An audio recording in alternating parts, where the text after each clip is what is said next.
Hello नमस्कार student, welcome to innovation study channel. आप सभी का यहाँ पे स्वागत करते हैं। आज मैं आपके सामने एक लेटेस्ट अपडेट के साथ हाजिर हुआ हूँ। जैसा कि काफ़ी दिनों से इंतजार था विद्यार्थियों को कि राजस्थान बोर्ड कब अपना सिलेबस जारी करेगा 2024 के लिए, तो सिलेबस जारी कर दिया गया है।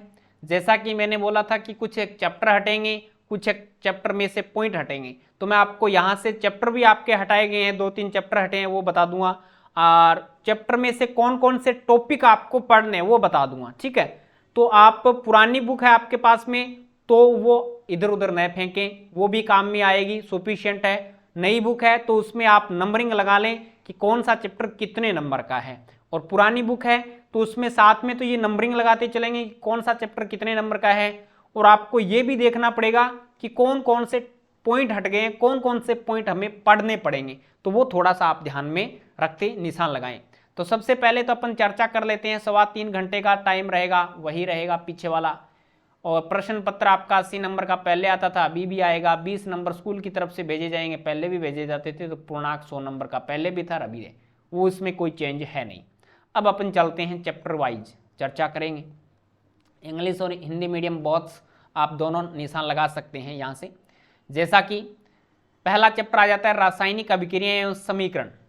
ठीक है, ये 6 नंबर का चैप्टर है। इसमें आपको पढ़ना पड़ेगा रासायनिक समीकरण, रासायनिक अभिक्रियाओं के प्रकार, दैनिक जीवन में उपचयन अभिक्रियाओं के प्रभाव आपको पढ़ने पड़ेंगे। ये पॉइंट है वो आप निशान लगा लें, बुक के अंदर निशान लगाते चले, कच्ची पेंसिल से लगा लें, कोई दिक्कत नहीं है। और उसके आगे 2024 भी लिख लें कि ये 2024 में आएगा। दूसरा चैप्टर है अम्ल, क्षार एवं लवण, एसिड, बेस एंड साल्ट। ये 7 नंबर का चैप्टर है। और इसमें क्या क्या पढ़ना पड़ेगा? अम्ल और क्षार के रासायनिक गुणधर्म पढ़ने पड़ेंगे। सभी अम्ल एवं क्षार में समानताएं आपको पढ़नी पड़ेगी। सभी अम्ल एवं क्षारकों में समानताएं हैं। अम्ल एवं क्षार विलयन की प्रबलता आपको पढ़नी पड़ेगी। लवण के संबंध में जानकारी भी आपको पढ़नी पड़ेगी। 7 नंबर का चैप्टर है। इसके बाद में 3 नंबर चैप्टर है आपके पास धातु और अधातु, मेटल एंड नॉन मेटल आपको पढ़ना पड़ेगा। 5 नंबर का है, 5 अंकों का 5 नंबर का बोर्ड में आपके प्रश्न पूछा जाएगा। इसमें आपको पढ़ना पड़ेगा धातुओं एवं अधातुओं के भौतिक एवं रासायनिक गुण आपको पढ़ने पड़ेंगे। धातु और अधातु की अभिक्रियाएं आपको पढ़नी पड़ेगी। धातुओं का निष्कर्षण आपको पढ़ना पड़ेगा। संक्षारण आपको पढ़ना पड़ेगा। संक्षारण से सुरक्षा भी आपको पढ़नी पड़ेगी। Is that clear? ये पॉइंट आपको पढ़ने पड़ेंगे, इसमें निशान लगाते चलें। बाकी जो नहीं आए ना उस पर कांटा मार लेना, भी शायद हट गए हैं वो इस पर कांटा मार लें। इसके अलावा जो भी है 4 नंबर आ जाता है आपके पास में कार्बन है उसके यौगिक।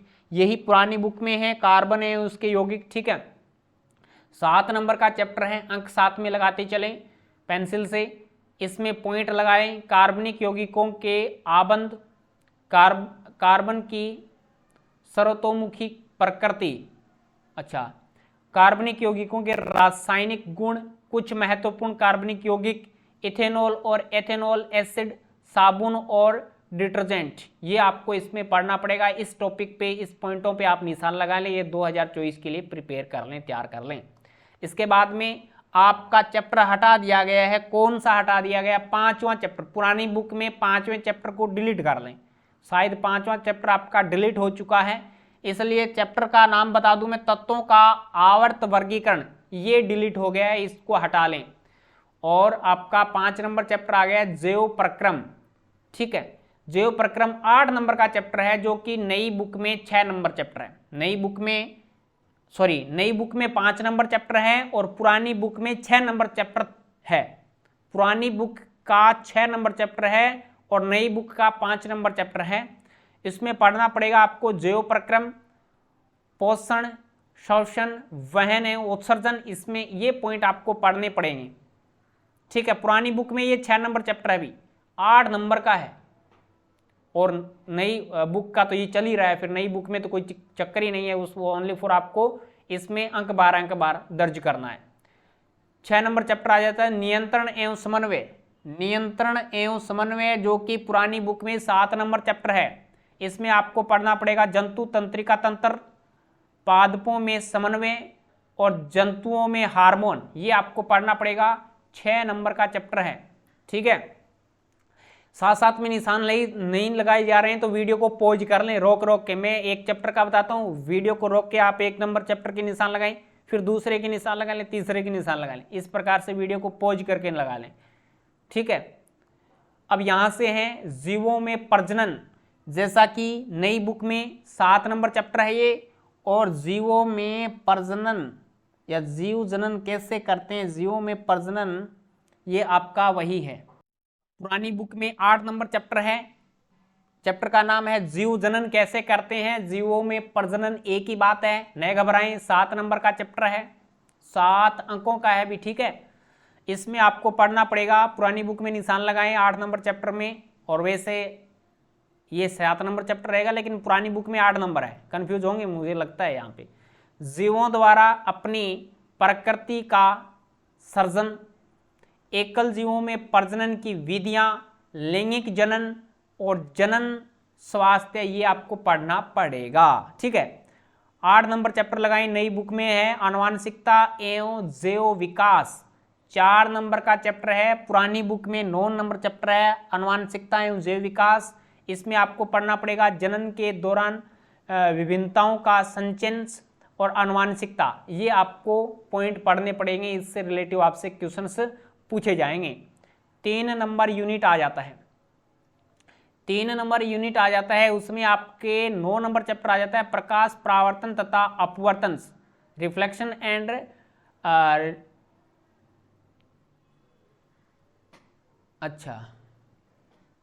Reflection and refractions of light. ठीक है, प्रकाश परावर्तन और अपवर्तन आ गया, 8 नंबर का चैप्टर है। इसमें आपको पढ़ना पड़ेगा, पुरानी बुक में ये 10 नंबर चैप्टर है, प्रकाश परावर्तन तथा अपवर्तन, पुरानी बुक में 10 नंबर है, उसमें निशान लगाएंगे। प्रकाश का परावर्तन गोल या दर्पण, प्रकाश का अपवर्तन, ये निशान लगा लें। ठीक है, फिर आ जाता है 10 नंबर चैप्टर मानव नेत्र तथा रंग बिरंगा संसार, 4 नंबर का चैप्टर है, और ये आपकी पुरानी बुक में है 11 नंबर चैप्टर। ठीक है, इसमें आपको पढ़ना पड़ेगा मानव नेत्र, दृष्टि दोष तथा उसका संशोधन आपको पढ़ना पड़ेगा। प्रिज्म से प्रकाश का अपवर्तन आपको पढ़ना पड़ेगा, कांच के प्रिज्म द्वारा श्वेत प्रकाश का विक्षेपण आपको पढ़ना पड़ेगा, वायुमंडलीय अपवर्तन आपको पढ़ना पड़ेगा, प्रकाश का प्रकीर्णन भी आपको पढ़ना पड़ेगा। ठीक है, ये पुरानी बुक में 11 नंबर है, नई बुक में 10 नंबर है। 4 नंबर यूनिट आ जाती है, 4 नंबर यूनिट में पहला वैसे 4 नंबर यूनिट का पहला चैप्टर, और वैसे आपका 11 नंबर चैप्टर है विद्युत, इलेक्ट्रिसिटी, और ये विद्युत है, पुरानी बुक में 12 नंबर चैप्टर है भाई। ठीक है, 7 नंबर का है, 7 अंकों का इसमें आपसे पूछा जाएगा, इसमें निशान लगाएं, विद्युत धारा और परिपथ आपसे पूछा जाएगा, इससे रिलेटिव क्वेश्चन आपको पढ़ने पड़ेंगे। विद्युत विभव विभवांतर आपको पढ़ना पड़ेगा, विद्युत परिपथ आरेख आपको पढ़ना पड़ेगा, ओम का नियम आपको पढ़ना पड़ेगा, वे कारक जिन पे किसी चालक का प्रतिरोध निर्भर करता है वो पढ़ने पड़ेंगे, चालक के प्रतिरोध निर्भरता आपको पढ़नी पड़ेगी, प्रतिरोधकता के निकाय प्रतिरोध आपको पढ़ना पड़ेगा, और विद्युत धारा का तापीय प्रभाव और विद्युत शक्ति आपको पढ़नी पड़ेगी। 7 नंबर का है, पुरानी बुक में 12 नंबर चैप्टर है।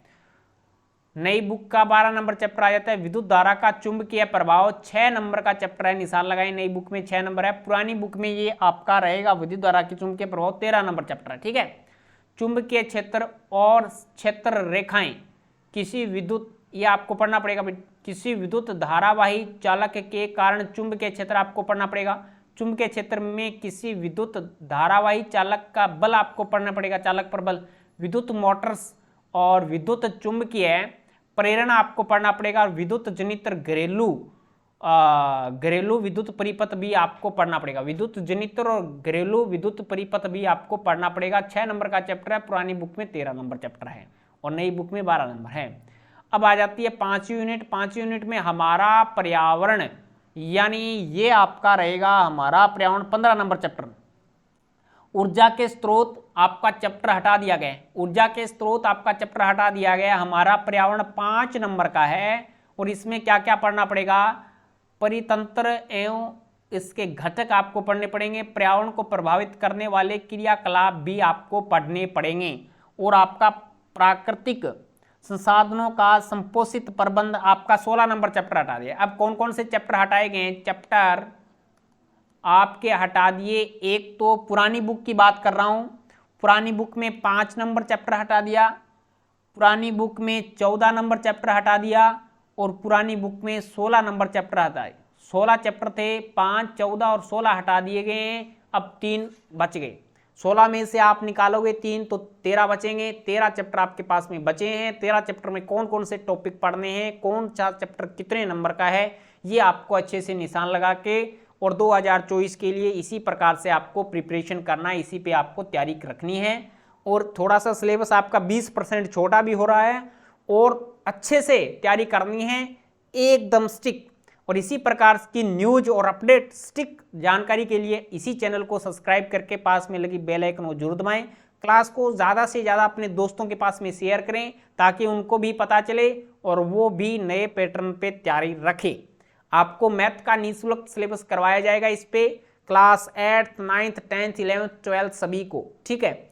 और बाकी भी class 9th 10th 11th 12th 4 क्लासों का सिलेबस आ चुका है, वो मैं निःशुल्क यहाँ पे विधिवत तरीके से अच्छे तरीके से बताने वाला हूँ। तो इस पे आप बने रहें, क्लास को लाइक और शेयर करें, चैनल पे नए हैं तो चैनल को सब्सक्राइब कर लें। चलेगा, आज की क्लास में इतना ही, नेक्स्ट क्लास में मिलेंगे कुछ नए के साथ। जय हिंद, जय भारत।